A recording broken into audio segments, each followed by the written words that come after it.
All right. Is everyone ready? Yeah. Does anyone know who's referred to as the angriest black man in America? And it's not Chris Brown. That's what you're thinking. Malcolm Little, better known as Malcolm X, was said to be the only man that could start and end a riot. Malcolm X was an influential black rights leader whose unique philosophies changed dramatically throughout his short-lived life. Malcolm rarely gets enough attention when speaking on black history and civil rights, mostly due to his radical views on separationism, violence, racism towards whites, and so forth. But what sets him apart from other leaders such as Martin Luther King is that he believes in separationism and separatism, and he has a different thought process on the role of African Americans in the United States. You may be asking why someone as transparent as myself is talking about Malcolm X today, but I recently finished his full autobiography detailing his his influential and troubled life. Malcolm's journey through his life reflects a search for identity as a black male living in a broken America. Malcolm was raised in Lansing, Michigan, to a black father and a white mother. His father, at an early age, was murdered by white supremacists, and his mother was institutionalized in a mental hospital after the government deemed her unfit to take care of her children. Malcolm was relocated to a white family and went to school in a predominantly white school. He went to advising to talk with his English teacher about his future, and his English teacher simply asked, "What do you want to do when you're older?" And he said, "A lawyer." And his English teacher simply responded, quote, "Niggers simply do not become lawyers." After this, Malcolm dropped out of school at the age of 15 and moved to Harlem, where he became involved in drug dealing, hustling, pimping, gambling, racketeering, and eventually robbery.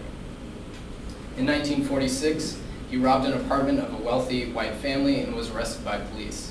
He received 10 years in jail, and this robbery, which was committed with 2 other white women, got 2 years in jail. So that's just a preview of how skewed things were. It was Malcolm's time in prison that ultimately changed his life forever. He was visited by his brother Reginald in prison, who told him about the Nation of Islam and how it could change his life. After this, Malcolm got involved and started praying, and he wrote extensively to Elijah Muhammad, who was at the time the leader of the Nation of Islam.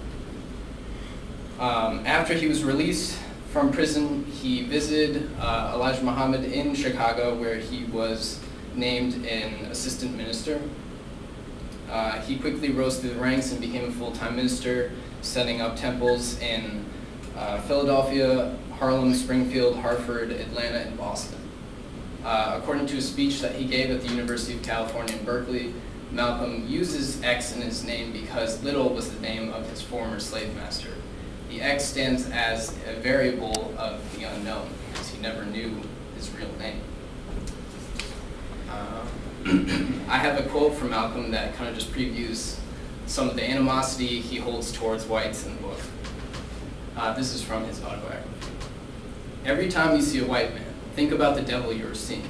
Think about how it was your slave foreparents' bloody, sweaty backs that he built this empire that is today's richest of all nations, where his evil and his greed caused him to be hated around the world." These quotes are pretty common in the autobiography, at least in the first and the middle part. He has a lot of controversial quotes, such as "white devil" and "coffee is the only thing I like integrated." But one of the main beliefs in the Nation of Islam is separatism.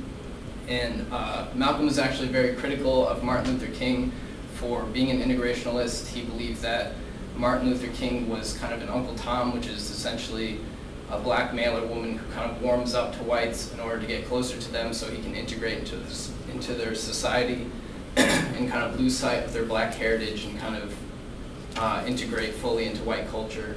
An example of this might be, if anyone saw Django Unchained, that would be Samuel L's character. Eventually, there was kind of a power struggle. Malcolm kind of got really popular and got a ton of media attention speaking at universities all around the country and the world. And he was kind of seen as the poster boy for the Nation of Islam, even though Elijah Muhammad was the leader. Eventually, Malcolm was exiled after he made a controversial comment following the assassination of President Kennedy. And he was asked, and he said, it's a case of the chickens coming home to roost.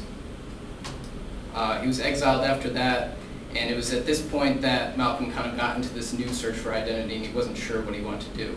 So at this point, he traveled to Mecca, which is to go on the Hajj, which is the religious rite of every Muslim.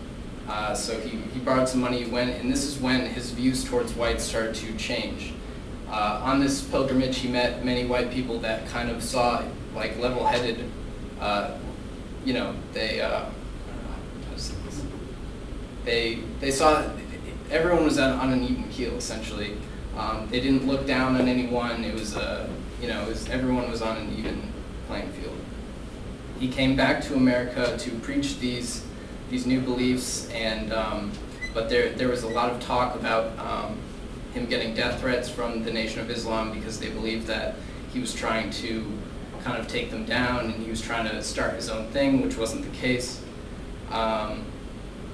So on February 21st, 1965, while he was giving a speech at the Audubon Ballroom, Malcolm was shot dead by 3 former members of the Nation of Islam.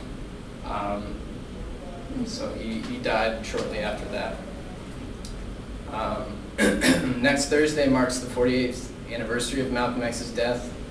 Although he died almost 50 years ago, Malcolm's legacy as an advocate for African American rights lives on. His early life is a good example of the pain and prejudice an African American would face before civil rights. After searching for meaning and an identity for himself, Malcolm aggressively fought back against such injustices until his death. I thought it would be appropriate to end with a quote from Malcolm, and he said once, "A man who stands for nothing will fall for anything."